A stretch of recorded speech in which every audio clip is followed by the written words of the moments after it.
Be ready. 15 seconds.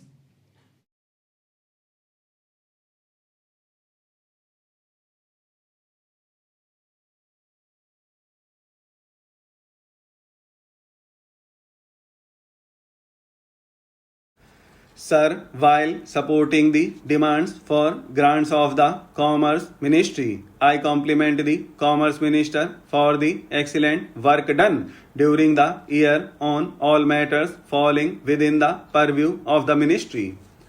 The report of the Ministry highlights the achievements and puts the problems in a correct perspective. The time has now come to push ahead with policies for placing greater emphasis on exporting finished and semi finished goods in preference to raw materials. This will promote industrialization and help augment foreign exchange earnings. Renewed emphasis must be laid on creation of export surplus and restraining the pull of the home market as and when it develops through suitable fiscal measures. This is very important. We must create export surplus, otherwise, we cannot improve our exports. There is a paramount need to do some fundamental rethinking on export assistance measures. Is it possible to replace the present scheme of cash compensatory support and import replenishment by a more durable system such as taxing profits attributable to exports to a concessional rate? Also, a scheme of tax credit certificate can be introduced. For this purpose, I suggest that a compact high level committee, preferably including non official experts, should be appointed. The increasing problems of sales tax on export transactions must be resolved. It was over a year ago that the Supreme Court had made a judgment that chain contracts for exports through state trading corporation would not be exempt from sales tax. I understand that Commerce Ministry is engaged in resolving this problem, but so far no action has been taken. The problem of export finance must be examined so as to put Indian exporters at least on par with their competitors. Adequate shipping facilities must be provided. This problem must be taken up in right earnest.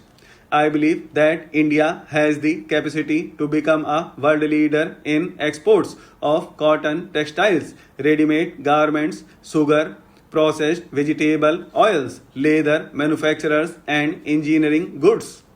These potentialities can be realized by initiating a bold program of augmenting production of raw cotton, sugarcane, oilseeds, steel, etc.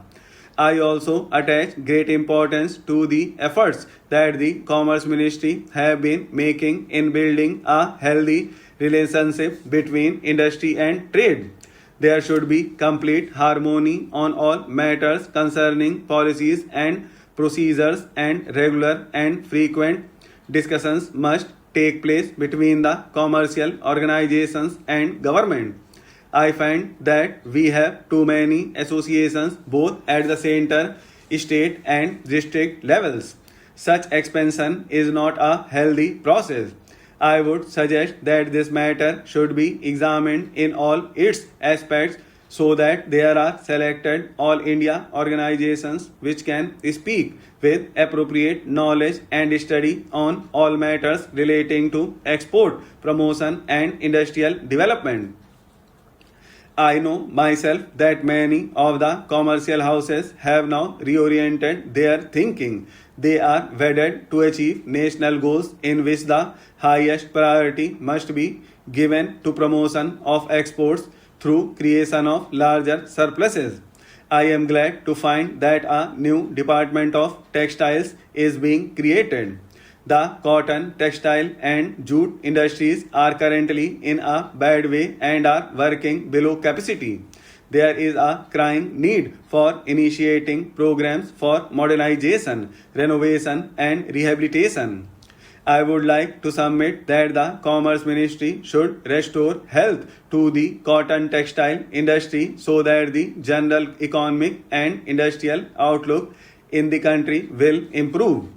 The policy announced in the beginning of December last year was good as far as it went, but there is need to review it so that a vigorous program of development of the spinning sector can be initiated without further loss of time.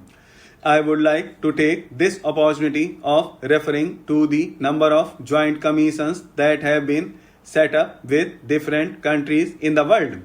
I suggest that the business community should be associated with the discussions as also in negotiating trade agreements. That will be really very beneficial. I am happy to find that a separate chapter has been devoted in the report of the Commerce Ministry to Indian industrial joint ventures abroad.